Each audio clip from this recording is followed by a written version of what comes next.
तुकया भक्त मधुसूदन लेखांक 13 मागील लेखामध्ये आपण शासन पुरस्कृत MIDC व बिल्डरांनी तुकोबांच्या तपोभूमी डोंगरांचा विध्वंस करून संत भूमीचा कसा घातपात केला आहे हे पाहिले.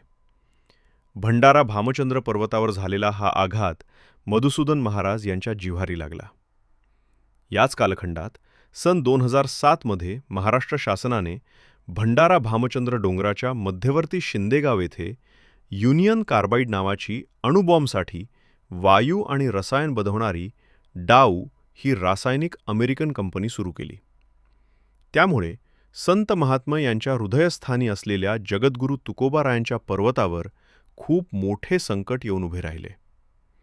या संतभूमी विध्वंसक षडयंत्र कृत्याच्या विरोधात भामचंद्र डोंगर बचाव वारकरी शेतकरी संघर्ष समितीचे प्रमुख मधुसूदन महाराज यांच्या अध्यक्षतेखाली झुंजार ते एक विष्णुदास जगी या तुकोबांच्या अभंग प्रेरणेने रणझुंजार सहकाऱ्यांना सोबत घेऊन एक महान आंदोलन उभे राहिले.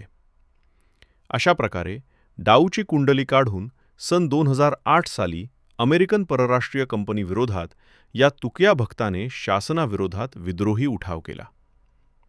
एकूणच भामचंद्र पर्वत व परिसरात झालेला हा सगळा विध्वंसक प्रकार व त्या विरोधात तुकया भक्त मधुसूदन महाराज यांच्या विद्रोहातून उभारलेल्या लढ्याचा इतिहास हा पर्यावरण व संस्कृती रक्षणाच्या दृष्टीने संपूर्ण जगाला दिशादर्शक ठरणारा आहे.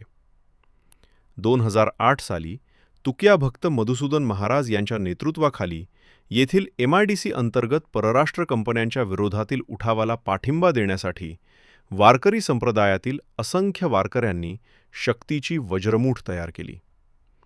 महाराजांच्या पाठीशी सगळा निष्ठावंत वारकरी संप्रदाय निर्विवादपणे उभा राहिला. संप्रदायातील अनेक लोकांनी स्वतःला झोकून देऊन हा संघर्ष केला. लाखो संतप्रेमी वारकरी लोक दिंड्या पथका घेऊन शासनाच्या विरोधात रस्त्यावर उतरले. महाराजांनी छेडलेल्या आंदोलनाच्या वादळापुढे अखेर डाऊ कंपनीला माघार घेण्यास भाग पडले.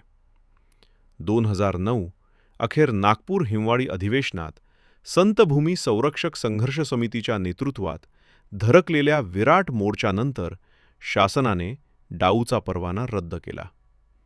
तत्पूर्वी सन 2007ला सनदशीर मार्गाने उपोषण आंदोलन करून मधुसूदन महाराजांनी भामचंद्र डोंगराला राजकीय बिल्डरांनी लावलेल्या खाणी बंद पाडल्या होत्याच. याच सत्याग्रही आंदोलनाची प्रेरणा शिंदे ग्रामस्थांना मिळाली. तज्ज्ञ अनुभवी क्षेत्रातील अनेक लोक महाराजाशी संलग्न झाले. राष्ट्रीय नेते माननीय प्रकाश आंबेडकरांसारखे प्रामाणिक राजकीय नेतृत्व महाराजांच्या पाठीमागे ठाम खंबीरपणे उभे राहिले. अशा प्रकारे डाऊ कंपनी विरोधी आंदोलनाला केवळ भारतव्यापीच नव्हे तर जगभरातून या आंदोलनाला उत्स्फूर्त पाठिंबा मिळाला. इति संकलन व लेखन विजय दणाने.